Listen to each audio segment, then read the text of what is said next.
Question बचे थे, इनमें बताइए क्या क्या डाउट था। सर परम्यूटेशन कॉम्बिनेशन के असाइनमेंट से सर 44 to 48 नहीं आए थे सर।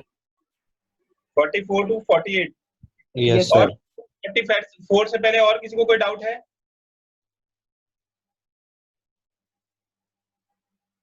क्वेश्चन नंबर 44 से पहले किसी को कोई प्रॉब्लम है?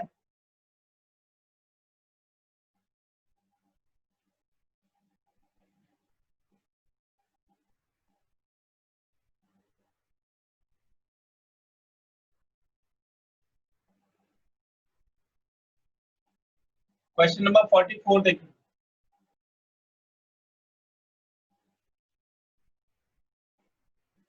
देखिए दो वैन्स दी हुई है। ये सपोज करिए कि फर्स्ट वैन है वैन ए और ये सेकंड वैन है वैन बी।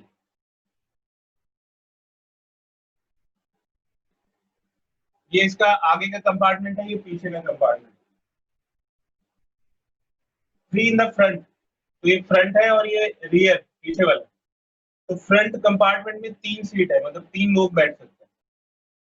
और जो उसके पीछे वाला कंपार्टमेंट है बैक कंपार्टमेंट, उसमें 4 सीट्स है, यानी कि एक वैन में 7 लोग आ सकते हैं। दूसरा भी ऐसे ही है, 1 2 3 3 सीट इसमें है और 4 सीट इसमें, तो कुल मिला के 14 सीट्स है। और लोग कितने हैं? 3 girls and 9 boys. 3 girls and 9 boys, कुल मिला के 12 लोग हैं जिनको 2 वैन्स में ले जाना है। How many seating arrangements are possible? तो पहले पार्ट में तो पूछा है कि कुल कितने seating arrangement, number of seating arrangement. तो अरेंजमेंट का क्वेश्चन है, 12 सीट्स चाहिए और टोटल 14 सीट्स अवेलेबल है। तो 14 में से 12 लोगों को अरेंज करना है, तो 14 P12, ये पहले पार्ट का आंसर होगा। टोटल मिला के 14 सीट्स हैं और उसमें से 12 लोगों को अरेंज करना है विदाउट एनी कंडीशन, कोई कंडीशन नहीं दी हुई है, तो 14 P12 आ गया। दूसरे केस में क्या पूछता है, how many seating arrangements are possible if 3 girls should sit together in back row? तो जो गर्ल्स हैं वो बैक रो में एक साथ बैठनी चाहिए। तो देखिए कि क्या पॉसिबिलिटी हो सकती है। 2 पॉसिबिलिटी हो सकती है, जैसे ये जो पीछे वाली रो में अगर 4 सीट है तो या तो गर्ल्स ऐसे बैठेंगी या गर्ल्स ऐसे बैठेंगी, इस तरह से। तो ये 2 पॉसिबिलिटीज हैं। तो गर्ल्स एक साथ बैठेंगे तो उसके लिए या तो ये तीनों सीट ऑक्यूपाई होंगी या ये वाली 3 सीट ऑक्यूपाई होंगी, इस तरह से। तो ये 2 पॉसिबिलिटीज, तो ये 2 पॉसिबिलिटी हो गई। और फिर गर्ल्स अलग अलग है, ये जैसे गर्ल 1 गर्ल 2 गर्ल 3, तो या तो ये गर्ल्स इधर बैठेंगे ये सीट खाली छोड़ेंगे, या गर्ल्स इधर बैठेंगे ये सीट खाली छोड़ेंगे, तो नंबर ऑफ अरेंजमेंट 2 हो गए। फिर ये जो बॉक्स के अंदर जो इनके अरेंजमेंट है ये 3 फैक्टोरियल हो गए, 2 into 3 फैक्टोरियल। ये एक वैन की बात होगी, जितने अरेंजमेंट इस वाली वैन के होंगे उतने ही अरेंजमेंट इस वाली वैन के भी होंगे, यानी कि गर्ल्स इस वाली वैन में भी बैठ सकती है तो इसके भी इतने ही अरेंजमेंट हो जाएंगे, तो डबल हो जाएंगे। तो ये 2, ये गर्ल्स के अरेंजमेंट हमने कर दिए।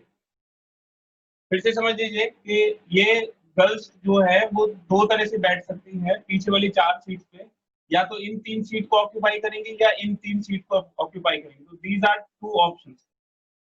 लेकिन गर्ल्स जिन भी 3 सीटों पे बैठेंगी उनके इतने अरेंजमेंट हो सकते हैं, मतलब ये आपस में अपनी सीट्स को इंटरचेंज कर सकते हैं, तो 3 फैक्टोरियल। ये एक वैन के लिए जितने अरेंजमेंट एक ये फर्स्ट वैन के हो सकते हैं उतने ही अरेंजमेंट सेकंड वैन के भी हो सकते हैं, मतलब ये गर्ल्स सेकंड वैन की बैक सीट में भी बैठ सकती हैं, तो इसलिए ये टोटल अरेंजमेंट ऑफ गर्ल्स हो गए। अब 3 गर्ल्स बैठ चुकी हैं, 14 सीट्स अवेलेबल थी, 3 गर्ल्स बैठ गई हैं या तो इन तीनों सीट पे या इन तीनों सीट पे या इन तीनों सीट पे या इन तीनों सीट पे। अब बाकी को अरेंज करना है, तो एंड का केस बनेगा, एंड के केस के लिए इनटू करेंगे, बाकी के साथ कोई कंडीशन नहीं दी हुई है। तो इन 3 गर्ल्स के बैठ जाने के बाद 14 सीट्स अवेलेबल हैं, तो कितनी सीट्स बचेंगी और कितने लोग बचेंगे उनको अरेंज करने के लिए? सर 11 सीट बचेंगी और 9 लोग। 9 को अरेंज करना होगा। और 9 लोग बचेंगे, तो 11 में से 9 को अरेंज करने के तरीके हो गए 11p9। तो अनकंडीशनल अरेंजमेंट तो 14p12 हो जाएंगे और कंडीशनल अरेंजमेंट ये हो जाएंगे।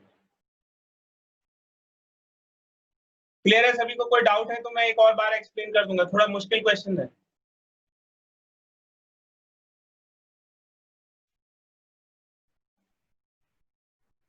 सर आपने जो और लगाया है हाँ, सर, उसको तो कहीं ऐड या मल्टीप्लाई नहीं करना ना सर, जो और का आपने केस बनाया? ये और इसलिए लगाया कि एक अरेंजमेंट ये हो गया, एक ये हो गया, उसके लिए 2 लिख दिया है मैंने, 2 अरेंजमेंट, 1 ओके सर। + 1, तो 2 अरेंजमेंट हो गए।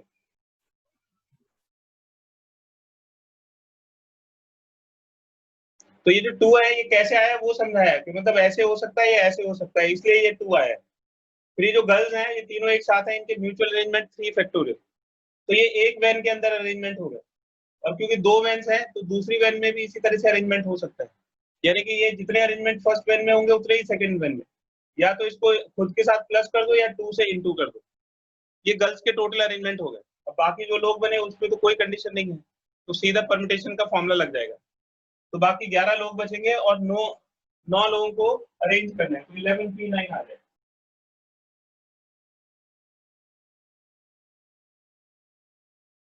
ये क्वेश्चन नंबर 44 हो गया बेटा। इसके बाद है क्वेश्चन नंबर 45। इसका एक स्क्रीनशॉट ले लीजिए।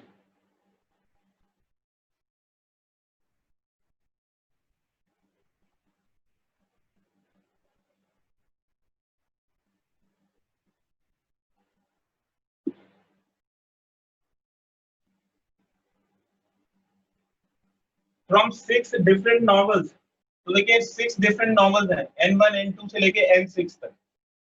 These are 6 different novels and 3 different dictionaries. ये 3 डिफरेंट डिक्शनरीज हैं, D1 D2 D3।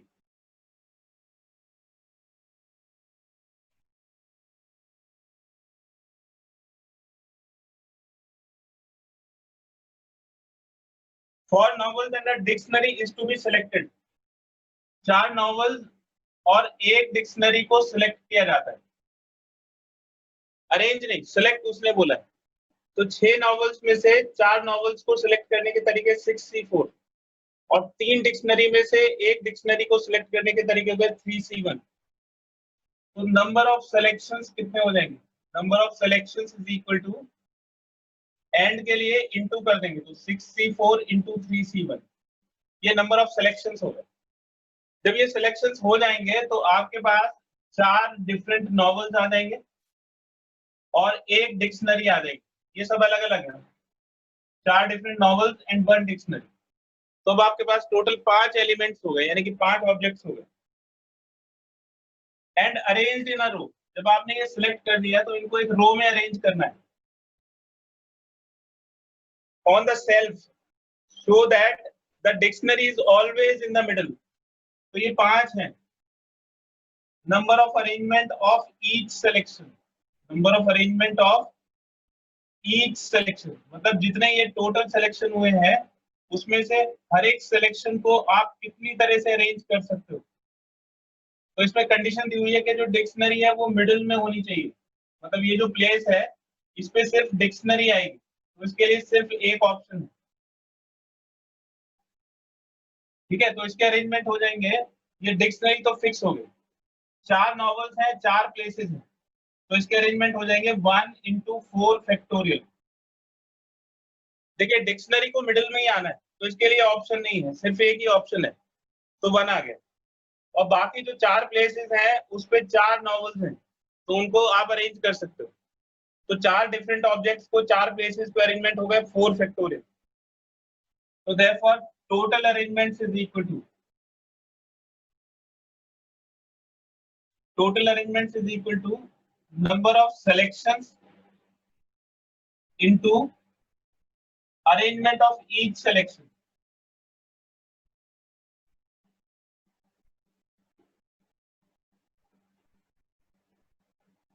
तो देखिए ये तो नंबर ऑफ सिलेक्शंस हो गया 6C4 इंटू 3C1, और इसमें से हर एक सिलेक्शन को हम 4 फैक्टोरियल वेज में अरेंज कर सकते हैं। तो इसलिए टोटल अरेंजमेंट हो गया 6c4 into 3c1 into 4 factorial. इसका एक स्क्रीनशॉट ले लीजिए।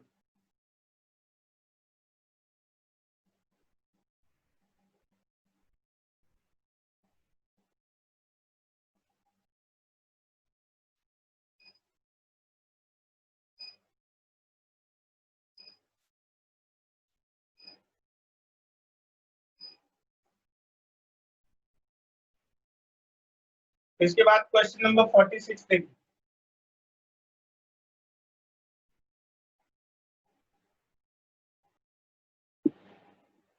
क्वेश्चन नंबर 46 में क्वेश्चन तो आसान है लेकिन लैंग्वेज थोड़ी सी मुश्किल है। एक सेट दिया हुआ है एस और इसमें 1 से लेकर 12 तक के नंबर्स लिखे हुए हैं, यानी कि आपके पास 12 डिफरेंट ऑब्जेक्ट्स हैं। Is to be partition into 3 sets. इसको 3 सेट में पार्टीशन करना है, मतलब इसके 3 सेट बनाने हैं, एक ए, एक बी और एक सी।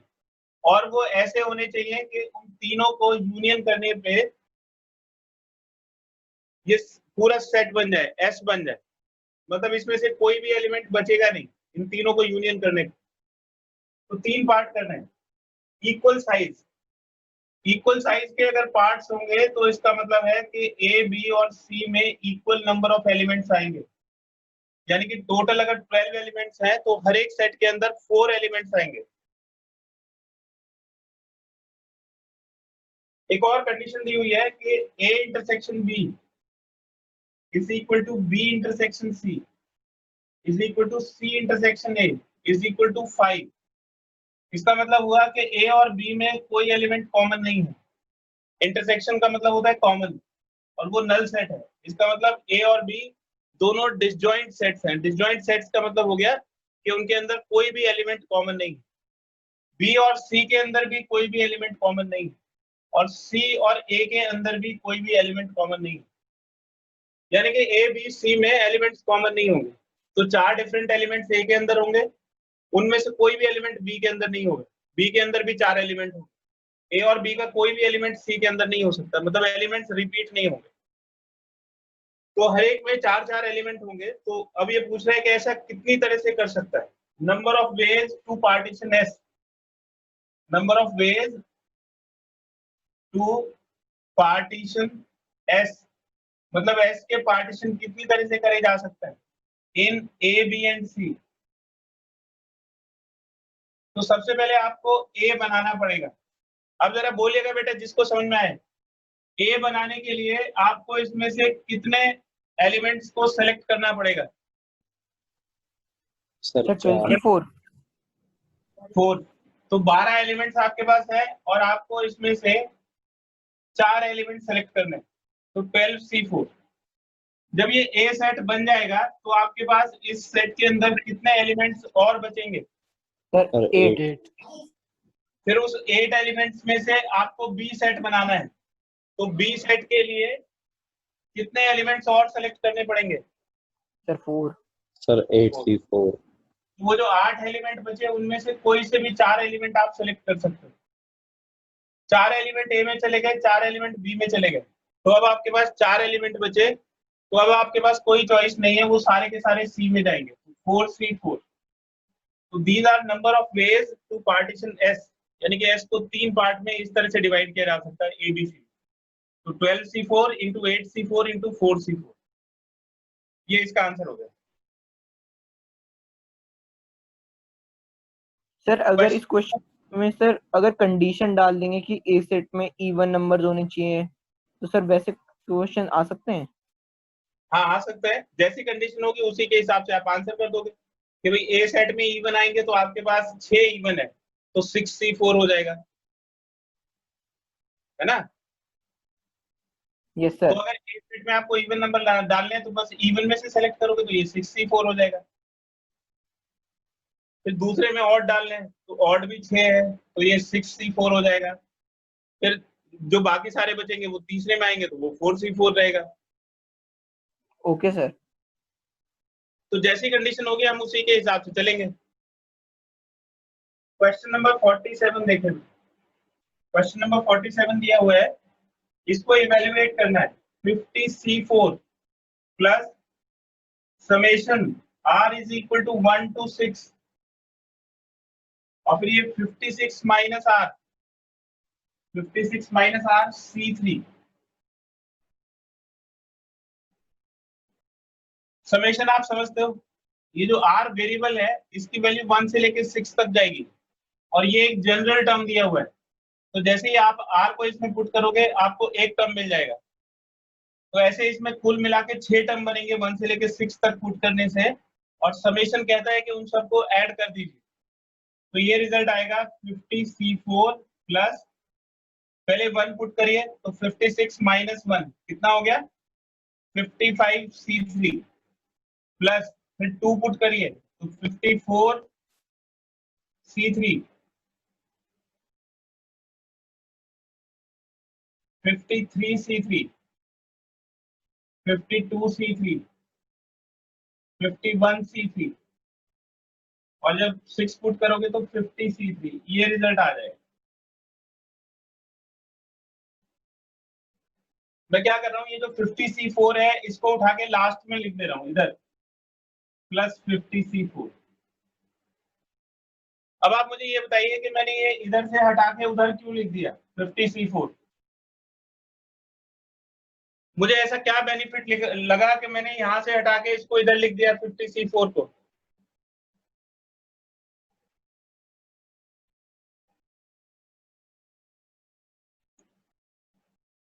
नहीं बता रहा है कोई?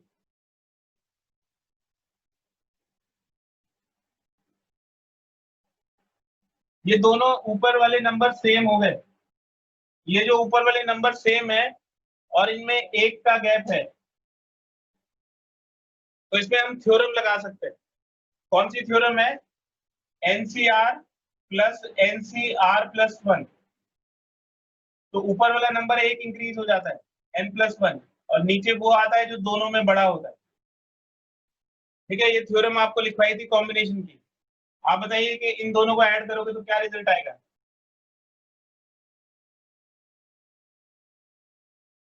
थ्योरम सीधी अप्लाई 51C4 51C4। तो इन दोनों को ऐड करोगे तो ये हो जाएगा 51C4। अब इन दोनों में दोबारा से थ्योरम लगाइए।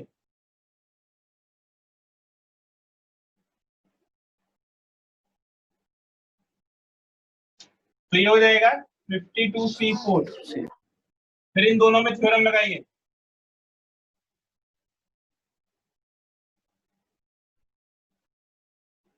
तो ये हो जाएगा 53C4। फिर ऐसे ही इन दोनों में लगा देंगे तो ये 54C4 हो जाएगा। फिर इन दोनों में लगा दीजिए तो 55C4 और फिर इन दोनों में लगा दोगे तो ये हो जाएगा 56C4। ये इसका आंसर होगा। तो इसमें इसकी रिपीटेड एप्लीकेशन है।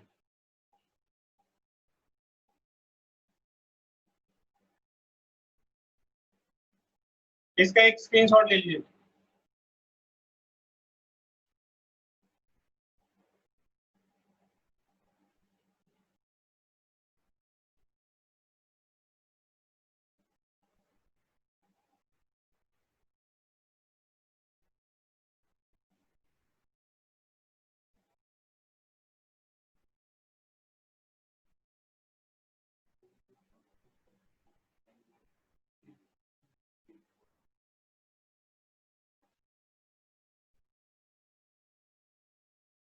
अब देखिए बेटा, लास्ट क्वेश्चन है इसमें, question number 48।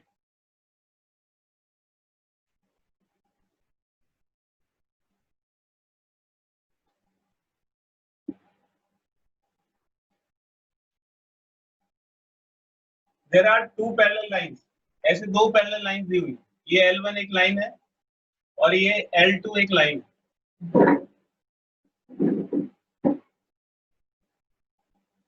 L1 contains m different points। तो L1 के ऊपर m different points, A1, A2, A3 और ऐसे ये AM तक के पॉइंट। और L2 के ऊपर n different points, L2 contains n different points, B1, B2, B3, ऐसे ये Bn तक n different points. How many triangles are possible with these vertices? Number of triangles using the above points as vertices. तो ये जो point दिए हुए हैं, अगर हम इनको वर्टिसेस ले तो कितने ट्राइंगल्स बना सकते हैं? तो ट्राइंगल बनाने के लिए आपको कितनी पॉइंट्स की रिक्वायरमेंट होगी? सर 3 पॉइंट्स की। और टोटल कितने पॉइंट्स अवेलेबल है? m plus n। तो टोटल नंबर ऑफ ट्राइंगल्स बनते m plus n c3। लेकिन प्रॉब्लम एक है कि ये वाले जो m पॉइंट्स हैं ये कोई ट्राइंगल नहीं बना सकते, तो इसमें इनसे बनने वाले ट्राइंगल्स को माइनस करना पड़ेगा mc3, क्योंकि m plus nc3 में तो सारी पॉसिबिलिटीज ऐड हो चुकी है, लेकिन ये कोलिनियर पॉइंट्स हैं। अगर इनमें से कोई 3 पॉइंट सेलेक्ट करेंगे तो उससे कोई ट्राइंगल नहीं बनेगा। मतलब ये वाले जो नंबर ऑफ ट्राइंगल्स हैं ये हमने इसमें एक्स्ट्रा काउंट कर लिए हैं, तो उनको हटाना पड़ेगा। इसी तरह से इनसे भी कोई ट्राइंगल नहीं बनेगा, तो इसको भी हटाना पड़ेगा। ठीक है, एक दूसरी तरह से भी इसको कर सकते हैं। एक आंसर तो इसका ये हो गया, मेथड 2। सेकंड मेथड देखिए, number of triangles is equal to, आपको अगर ट्राइंगल बनाने हैं तो ऐसे बनाने पड़ेंगे, 2 पॉइंट इसमें से और 1 पॉइंट इसमें से सेलेक्ट करना पड़ेगा, तब ट्राइंगल बन सकते हैं। तो इसमें से 2 पॉइंट सेलेक्ट करोगे तो MC2, एंड इसमें से 1 पॉइंट सेलेक्ट करोगे तो NC1, और के लिए हमने प्लस कर दिया। या ऐसे भी कर सकते हैं कि 2 पॉइंट इसमें से लें और 1 पॉइंट इसमें से लें, तो NC2 इंटू MC1। देखिए, जैसे 2 पॉइंट इसमें से लिए और 1 पॉइंट इसमें से लिया, ये 2 पॉइंट हमने ले लिए, तो ये एक ट्राइंगल बन गया। ऐसे भी बन सकता है, तो ऐसे डिफरेंट ट्राइंगल्स बन गए। ऐसे भी हो सकता है कि 1 पॉइंट इसमें से लें और 2 इसमें से ले लें, तो ऐसे ये ट्राइंगल्स बन जाएंगे। ठीक है, तो आप 2 मेथड से इसको कर सकते हो, इस वाले मेथड से भी कर सकते हैं और इस मेथड से भी कर सकते हैं। इसको सॉल्व करोगे और इसको सॉल्व करोगे तो सेम रिजल्ट आएगा। इसका एक स्क्रीनशॉट ले लीजिए।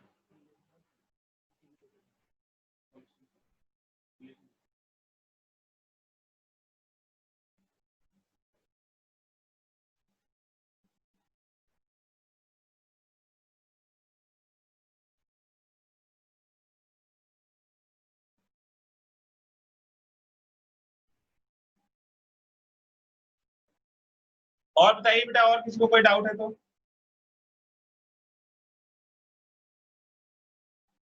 सर समेशन के क्वेश्चंस आएंगे क्योंकि सर वो सिलेबस से कट हो चुका है। क्या कट हो चुका है बेटा? सर समेशन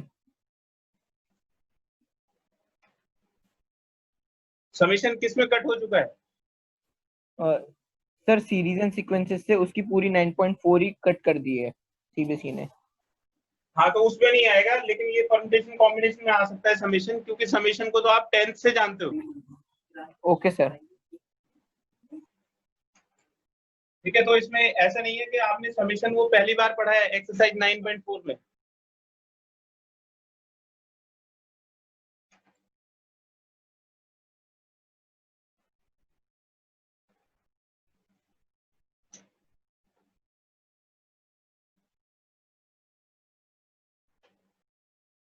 ठीक है बेटा, ये टॉपिक तो खत्म हो गया। अब इसका टेस्ट है ट्यूसडे को, टेस्ट ऑन ट्यूसडे।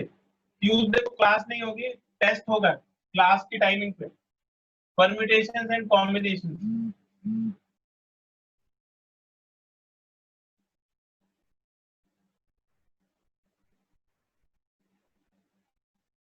तो चैप्टर नंबर 7 का टेस्ट है ट्यूसडे को, और क्लास टाइमिंग है यानी कि 4 to 5।